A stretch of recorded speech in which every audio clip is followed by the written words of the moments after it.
ఒక్కసారి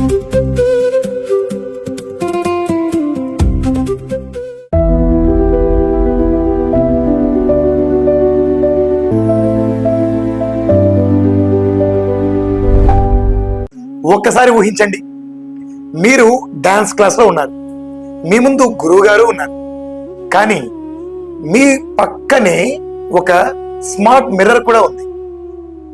మీరు ఒక అడుగు వేస్తున్నారు అనుకోండి, అది మీ పోస్చర్ను చూస్తుంది, అలాగే మీ చేతి యాంగిల్ని కూడా గమనిస్తుంది, మీ టైమింగ్ని చూస్తుంది, మీ బ్యాలెన్సింగ్ని కూడా అనాలసిస్ చేస్తుంది.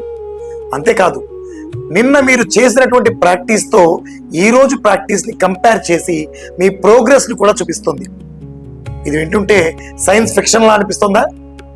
కానీ మన పిల్లలు పెరిగే ప్రపంచంలో ఇలాంటి టెక్నాలజీలు క్లాస్ రూమ్లోకి రావటం అసాధ్యమే కాదు. ఇప్పుడు అసలు ప్రశ్న టెక్నాలజీ వస్తుందా అనేటువంటిది కాదు. టెక్నాలజీ వచ్చినప్పుడు మన డాన్స్ ఎడ్యుకేషన్ ఎలా మారాలి అనేదే అసలు సమస్య. ఈరోజు మనం డాన్స్ క్లాస్ రూమ్ ఒక్కసారి గమనించండి. ఇప్పుడు గురువు గారు, విద్యార్థి, నట్టువాంగము, ఆ తాళాలు, ఒక పక్కన కుదిరితే మృదంగము, ఒక స్పీకరు, మిర్రరు, అలాగే ప్రాక్టీస్ చేసే కొంతమంది విద్యార్థులు, ఇలాగా ఇది మాత్రమే మనకు తెలిసినటువంటి క్లాస్ రూమ్. కొంతమందికి ఆఫ్లైన్ క్లాసెస్, మరికొంతమందికి ఆన్లైన్ క్లాసెస్, ఇంకొంతమందికి రికార్డెడ్ సెషన్స్ లేదా రికార్డెడ్ వీడియోస్. ఇంతే కదా. ఇప్పుడు ఏఐ టూల్స్ కూడా వచ్చేసాయి. అంటే మన డాన్స్ ఎడ్యుకేషన్లో క్లాస్ రూమ్ అనే పదానికి అర్థం మారిపోతుంది. ఒకప్పుడు క్లాస్ రూమ్ అంటే ఒక గది మాత్రమే, కానీ ఈరోజు క్లాస్ రూమ్ అంటే ఏమిటి? ఒక ఫిజికల్ ప్లేస్ కాదు, ఒక స్క్రీన్ కావచ్చు, ఒక ఆన్లైన్ ప్లాట్ఫామ్ కావచ్చు, డిజిటల్ లైబ్రరీ కావచ్చు, రేపు ఒక వర్చువల్ ఎన్విరాన్మెంట్ కూడా కావచ్చు. అయితే ఈ మార్పు మన నాట్య విద్యకు ఎలా ప్రభావం చూపిస్తుంది, అదే ఈరోజు మనం ఆలోచించాల్సిన విషయం. రండి టాపిక్లోకి వెళదాం. హిస్టరీ. మన ప్రయాణాన్ని ఒక్కసారి వెనక్కు చూద్దాం. మన మొదటి ఎపిసోడ్లో గురుకులం నుంచి ఏఐ వరకు నాట్య విద్య యొక్క మొత్తం ప్రయాణాన్ని ప్రారంభించాం. ఒకప్పుడు శిష్యుడు గురువు గారి దగ్గరికి వెళ్ళేవాడని, అలాగే తర్వాత ఆ గురువు గారి దగ్గర నుంచి పుస్తకాల దగ్గరికి వచ్చేదని, అలాగే గురువు గారి దగ్గర ఉన్న జ్ఞానాన్ని చాలా మందికి చేరేలా చేసినవి పుస్తకాలని, తర్వాత రేడియో, ఆడియో, అలాగే టెలివిజన్, నాట్యాన్ని ఒక ప్రదేశం నుంచి మరొక ప్రదేశానికి తీసుకువెళ్ళాయని, తర్వాత ఇంటర్నెట్ వచ్చింది, ఇన్ఫర్మేషన్ మనకు అందుబాటులోకి వచ్చేసిందని, ఇంకా చెప్పాలంటే అరచేతిలోకి వచ్చిందని, తర్వాత యూట్యూబ్, సోషల్ మీడియా ఒక కళాకారునికి ప్రపంచమే వేదికగా మార్చాయని, కోవిడ్ సమయంలో ఆన్లైన్ క్లాస్ రూమ్ ఎలా వచ్చింది, ఒక అవకాశం కాదు అది అవసరంగా మారిపోవటం కానీ, ఆ తరువాత ఆర్టిఫిషియల్ ఇంటెలిజెన్స్ వచ్చిన విషయాన్ని, ఇవన్నీ మాట్లాడుకుంటూ వచ్చాము. ఇప్పుడు మన ముందున్న తదుపరి ప్రశ్న, ఒక క్లాస్ రూమ్ ఎలా మారబోతోంది? Why it changed? ఎందుకు ఈ మార్పు జరుగుతోంది? కారణం ఒకటే, మన జీవన విధానం మారుతోంది, మన సమయము మారుతోంది, మనం పనిచేసే విధానం మారుతోంది. ప్రపంచం ఒకే చోట ఉండిపోవడం లేదు. ఒక విద్యార్థి ఒక నగరంలో ఉండవచ్చు, రేపు ఇంకొక చోటి. గురువు ఒక నగరంలో ఉండవచ్చు, రేపు ఇంకొక చోటి. ఒక టీచర్ భారతదేశంలో ఉంటూ మరొక స్టూడెంట్ వేరే దేశంలో ఉంటున్నారు. అయినా విద్య కొనసాగింపబడుతోంది. ఇక మరో ముఖ్యమైన విషయం చెప్పుకోవాలి మనం, అదేమిటంటే పర్సనలైజ్డ్ ట్రైనింగ్, లెర్నింగ్. అంటే ఇప్పటివరకు క్లాస్ రూమ్లో 10 మంది విద్యార్థులు కలిసి ఉంటే అందరికీ ఒకే లెసన్ ఉండేది, ఒకే స్పీడ్, ఒకే ప్రాక్టీస్ అలా ఉండేది. కానీ భవిష్యత్తులో టెక్నాలజీ ప్రతి విద్యార్థి యొక్క ప్రోగ్రెస్ను విడివిడిగా ట్రాక్ చేసేటువంటి విధంగా మారుతుంది. ఎవరికి ఏ స్టెప్ ప్రాబ్లం ఉందో, ఎవరికి ఏ రిథంలో ప్రాబ్లం ఉందో, తాళము, అభినయము, ఎవరికి ఏ ప్రాక్టీస్ తక్కువ ఉందో అవన్నీ డేటా తెలుసుకునేందుకు ఒక చక్కని అవకాశంగా ఫ్యూచర్ క్లాస్ రూమ్ ఆసక్తికరంగా మారబోతోంది. ఫ్యూచర్ క్లాస్ రూమ్ ఒక్కసారి 2035 ఊహించండి. ఒక విద్యార్థి తన రెగ్యులర్ క్లాస్కు వస్తుంది, గురువు గారు క్లాస్ ప్రారంభిస్తారు. కానీ క్లాస్కి ముందే ఆమె గత వారం ప్రాక్టీస్లో ఎలా ఉంది అనే విషయం, ఎక్కడ ఎక్కువ మిస్టేక్స్ చేసింది, ఏ స్టెప్ సరిగ్గా చేయలేకపోతుంది, ఏ రిథం టైమింగ్ పోతుంది, పోస్చర్ మేనేజ్మెంట్ ఎలా ఉంది, ఈ బేసిక్ ఇన్ఫర్మేషన్ మొత్తం టెక్నాలజీ ముందుగానే గురువు గారికి ఇచ్చేసింది అనుకోండి. మొత్తం క్లాస్లో అందరికీ ఒకే కరెక్షన్ ఇవ్వాల్సిన అవసరం లేదు. ఎవరికి ఏ కరెక్షన్ అవసరమో ముందుగానే తెలుసుకుని గురువు గారు వాటి మీద ఫోకస్ చేసి చెప్తారు. ఏఐ విజువల్ స్మార్ట్ మిర్రర్ మరొక అవకాశం. స్మార్ట్ మిర్రర్ ఈ మధ్యది బాగా టెక్నాలజీ ముందుకు వస్తున్న సందర్భం ఇది, ఇప్పుడిప్పుడే వస్తుంది. విద్యార్థి ప్రాక్టీస్ చేస్తున్నప్పుడు మిర్రర్ ఆమె మూమెంట్స్ ట్రాక్ చేస్తుంది. తన చేతి పోస్చర్స్ కానీ, బాడీ అలైన్మెంట్ కానీ, బ్యాలెన్సింగ్, టైమింగ్, ఎక్స్ప్రెషన్ ఇవన్నీ గుర్తించగలదు. కానీ ఇక్కడ ఒక్క విషయం గుర్తుపెట్టుకోండి, దాన్ని కరెక్షన్ మాత్రం గురువు గారే చేయాలి, దానికి రీప్లేస్మెంట్ లేదు. గురువు కరెక్షన్కి ప్రిపరేషన్గా మాత్రం ఇది చాలా బాగా ఉపయోగపడుతుంది. AI visual VR classroom. ఇంకొకటి వర్చువల్ రియాలిటీ. ఒక విద్యార్థి తన ఇంట్లోనే ప్రాక్టీస్ చేస్తూ ఉంటుంది, కానీ ఆమెకు కనిపించేది మాత్రం ఒక పెద్ద ఆడిటోరియం లేదా ఒక వర్చువల్ స్టేజ్ కనిపిస్తూ ఉంటుంది. లేదా తన రిహార్సల్స్ ఎన్విరాన్మెంట్, స్టేజ్ మీదకు వెళ్లే ముందు స్టేజ్ ఎక్స్పీరియన్స్ ను రిపీటెడ్ గా ప్రాక్టీస్ చేసేందుకు, స్టేజ్ ఫియర్ తగ్గించేందుకు కూడా టెక్నాలజీ ఒక సహాయకంగా పనికి రావచ్చు. మరొక టెక్నాలజీ మోషన్ పిక్చర్ లేదా మోషన్ క్యాప్చర్ టెక్నాలజీ. మన శరీరం ఎలా కదులుతోంది, ఏ మూమెంట్ ఎంత వేగంగా ఉంది, ఏ యాంగిల్లో ఉంది, ఎంత డిస్ప్లేస్మెంట్ వచ్చింది, ఇలాంటి విషయాలన్నీ కూడా టెక్నాలజీ ఖచ్చితత్వంతో రికార్డ్ చేస్తుంది. అంటే భవిష్యత్తులో మన ప్రాక్టీస్కి ఒక డిజిటల్ మిర్రర్ కూడా ఉండొచ్చు. కానీ ఇక్కడ అసలు ప్రశ్న, ఇంత టెక్నాలజీ వచ్చిన తర్వాత కూడా మన డాన్స్ క్లాసులో మరింత గొప్పదిగా అవుతుందా? అవును, కానీ ఒక షరతుతో. ఏమిటంటే టెక్నాలజీ సాధనను రీప్లేస్ ఎప్పుడూ చేయకూడదు, సాధనను మరింత ఇంటెలిజెంట్గా చేసేటువంటి ప్రయత్నం చేయాలి. ఇది చాలా ముఖ్యమైన తేడా. ఒక యాప్ ఉందనుకోండి, మీరు రోజు ఎన్ని నిమిషాలు ప్రాక్టీస్ చేస్తారో చెప్పగలదు, కానీ ఎందుకు ప్రాక్టీస్ ఆపేశారో చేయలేదో అది తెలుసుకోలేకపోవచ్చు. ఒక ఏఐ టెక్నాలజీ అనేది మీ టైమింగ్ను అనాలిసిస్ చేస్తుంది, కానీ ఈ రోజు మీ మనసులో ఉన్న భావాన్ని అది పూర్తిగా అర్థం చేసుకోలేకపోవచ్చు.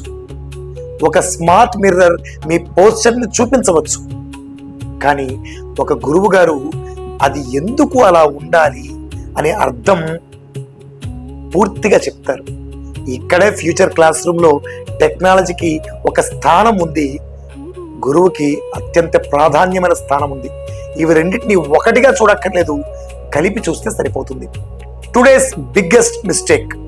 ఇక్కడ మనం చేసేటువంటి పెద్ద తప్పు ఏమిటంటే కొత్త టెక్నాలజీ కనిపించగానే అదే భవిష్యత్తు అనుకోవడం, లేదా టెక్నాలజీ వస్తుంది కాబట్టి మన సాంప్రదాయం ఇంకా పాతదైపోయింది అని అనుకోవడం. రెండూ తప్పే. మనకు అవసరమైనది టెక్నాలజీ గుడ్డిగా ఫాలో అవడం కాదు, టెక్నాలజీని ఇంటెలిజెంట్గా సెలెక్ట్ చేసుకోవడం. ఒక కొత్త టూల్ వచ్చిందనుకోండి, అది మనకు నిజంగా ఉపయోగపడుతుందా అని తెలుసుకోవాలి. ఒక టెక్నాలజీ విద్యార్థిని మెరుగుపరుస్తుందో లేదో గమనించుకోవాలి. ఒక టెక్నాలజీ విద్యార్థిని మరింత డిపెండెంట్గా చేస్తుందేమో ఆలోచించుకోవాలి. దాని మీద ఆధారపడుతూ ఉంటే అది మంచి విషయానికి కాదు, చెడుకు దోహదపడుతున్న అర్థం. సొల్యూషన్.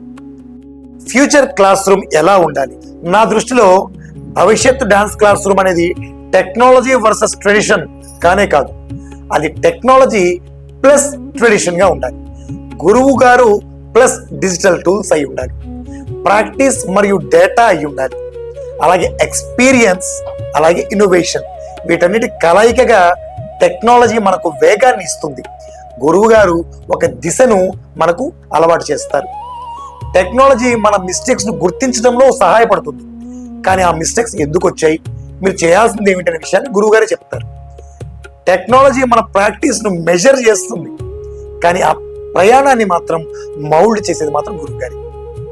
ఇప్పుడు ఫ్యూచర్ క్లాస్ రూమ్ మన సాంప్రదాయాన్ని తొలగిస్తుందా అనేటువంటి భయం అయితే నాకు లేదు.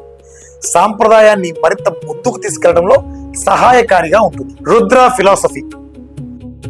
ఒక నృత్య అధ్యాపకులుగా నాకు అనిపించేది ఒకటి, మనకు వచ్చే ప్రతి టెక్నాలజీని చూసి భయపడాల్సిన అవసరం లేదు. ఈ మధ్య కాలంలో థియరీ కాన్సెప్ట్స్ మీద ఇంట్రెస్ట్ బాగా పెరుగుతోంది. ఈ సందర్భంలో ఒక విషయం చెప్పాలి. కేవలం కూచిపూడి థియరీ క్లాసెస్ ను మన రుద్ర గురుకులం ద్వారా ప్రతి ఆదివారం ఉదయం 7:30 నుంచి 9 గంటల మధ్యలో జరుగుతున్నాయి live sessions. Online group class Google meet ద్వారా జరుగుతున్నాయి. ఆసక్తి ఉన్నవారు స్క్రీన్ పైన కనబడుతున్నటువంటి నెంబర్స్ కాల్ చేసి మీరు డీటెయిల్స్ తీసుకొని ఆ క్లాస్లో జాయిన్ అవ్వచ్చు. దానికి సంబంధించిన వివరాలన్నీ కూడా చెప్తారు. మనం ప్రతి కొత్త టెక్నాలజీని గుడ్డిగా స్వీకరించాల్సిన అవసరం లేదు. మన దగ్గర వేల సంవత్సరాల నుంచి వచ్చినటువంటి సంపద, అదే మన సాంప్రదాయం, గురు శిష్య పరంపర. టెక్నాలజీ దానికి ప్రత్యర్థిగా ఎప్పుడు కాకూడదు, దానికి సహాయకారిగా ఉండాలి. గురువు నుంచి శిష్యునికి మధ్య ఒక గ్యాప్ ని ఫిల్ చేసేదిగా ఉండాలి. అలాగే ఫ్యూచర్ ఎంత మోడర్న్ అయినా కానీ ఒక కళ యొక్క ఐడెంటిటీ మాత్రం ఎప్పుడు కోల్పోకుండా చూసుకోవాలి. Season 1 final thought. ఈ రోజు మన సీజన్ 1 ప్రయాణం ముగుస్తోంది. ఈ మొత్తం ప్రయాణం మనకు ఒక విషయాన్ని చెప్తోంది. కాలం మారుతోంది, మాధ్యమము మారుతోంది, సాధనాలు మారుతున్నాయి, కానీ నేర్చుకోవాలనే మనిషిలో తపన లేదా కోరిక మారదు. అదే విద్య యొక్క అసలు శక్తి. Thought of the week. ఈ వారం ఒక చిన్న ఆలోచన. భవిష్యత్తు మన సాంప్రదాయాన్ని మార్చాల్సిన అవసరం ఉందా? లేదు కదా. మన సాంప్రదాయాన్ని భవిష్యత్తులోకి తీసుకెళ్లే విధానాన్ని మార్చాలంతే. ఇప్పుడు మీకు ఒక చిన్న ప్రశ్న. మీలో ఎంతమంది ఇప్పుడు కూచిపూడి నృత్యాన్ని నేర్చుకుంటూ 2035 ఆ సమయానికి డాన్సర్ టీచర్గా ఎదగాలనుకుంటున్నారు? అలాగే మీ క్లాస్ రూమ్లో ఏ టెక్నాలజీ తప్పకుండా ఉండాలని కోరుకుంటున్నారు? స్మార్ట్ మిర్రర్, వర్చువల్ రియాలిటీ, లేదా AI practice assistant, motion capture devices. వీటన్నిటికంటే మీకు ఇప్పటి గురుకుల పద్ధతి పైన ఏదైనా అంశం ఎక్కువ అవసరమని, ఇది ఉంటే బాగుంటుంది అనిపించిందా? మీ ఆలోచనని కామెంట్ చేయండి. మన భవిష్యత్తు క్లాస్ రూమ్ను టెక్నాలజీ మాత్రమే నిర్మించదు, దాన్ని ఉపయోగించే ఆలోచన విధానంలో నిర్మింపబడుతుంది. ఇక్కడితో మన ప్రయాణం మొదటి భాగం పూర్తయింది, కానీ మరో ప్రయాణం కూడా మొదలవుతుంది. ఇప్పటి వరకు మనం నాట్య విద్య ఎలా మారింది అని చూసాం. ఇక ఇంకా ముఖ్యమైన ప్రశ్న మీద వెళ్తామా. విద్యార్థుల్లో కొంతమంది మాత్రమే గొప్ప నర్తకులుగా మారతారు.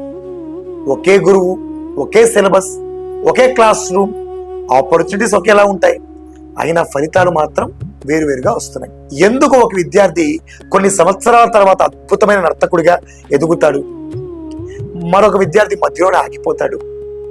అది టాలెంటా, లేక ప్రాక్టీసా, లేక మైండ్ సెట్టా, లేక డిసిప్లినా, లేక మనకు కనిపించినటువంటి ఇంకేదైనా కారణం ఉంటాయా? Rudra Gurukulam season 2 the student episode 10లో ఎందుకు కొంతమంది మాత్రమే గొప్ప నర్తకులు అవుతారు అనేటువంటి విషయాన్ని వచ్చే ఆదివారం ఉదయం 8 గంటలకు తెలుసుకుందాం. ఇక్కడ నుంచి మన దృష్టి టెక్నాలజీ మీద నుంచి స్టూడెంట్ మీదకు మారుతుందని గమనించండి. అప్పటి వరకు సాధన కొనసాగించండి, సాంప్రదాయాన్ని గౌరవించండి, కొత్తదనాన్ని తెలుసుకోండి.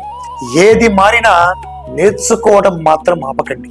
రుద్ర టీవీ యూట్యూబ్ ఛానల్ను, మన రుద్ర కళాక్షేత్రం యూట్యూబ్ ఛానల్ని, రుద్ర కళాక్షేత్రం యూట్యూబ్ ఛానల్ని, మన రుద్ర కళాక్షేత్రం యూట్యూబ్ ఛానల్ని లైక్ మరియు షేర్ చేయండి.